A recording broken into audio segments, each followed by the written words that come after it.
Meeting झाल्यावरच घेऊ कशा पद्धतीने आंदोलन करायचं, उद्याचं जे रेर रोका आहे ते कुठं करायचं, काय करायचं याचं पण नियोजन संध्याकाळी होईल. आज मंत्रालयात बैठकीसाठी जाणार आहात, काही नेत्यांची निवड झालेली आहे का? ते आत्ता निवडतो आहे. अच्छा, जरांगे पाटील सुद्धा या ठिकाणी येणार आहेत, त्यांना सुद्धा येण्यासाठी विनंती करणार.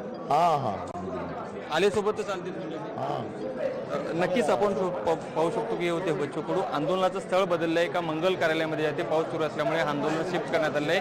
आता थोड्याच वेळामध्ये जरांगे पाटील सुद्धा या ठिकाणी येणार आहे आणि त्यानंतर जे आहे ते मंत्रालयामध्ये काही नेते मंडळी कोण जाणार यांची नावं ठरवली जातील. त्यानंतर बच्चू कडू या ठिकाणून जे आहे ते त्यांचं शिष्टमंडळ घेऊन मुंबईकडे म्हणजे मंत्रालयामध्ये मुख्यमंत्र्यांसोबत चर्चा करण्यासाठी रवाना होणार आहेत. लोकशाही मराठीकरता मी ज्ञानेश्वर पवार, नागपूर.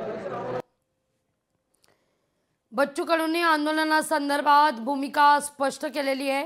मंगल कार्यालयात बच्चू कडू पोहोचलेले आहेत आणि या ठिकाणी कार्यकर्त्यांशी चर्चा केली जाते.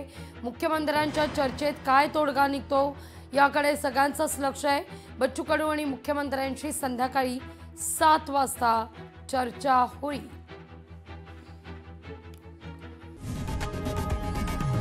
लोकशाही मराठी ऐका, पहा, जागरूक रहा.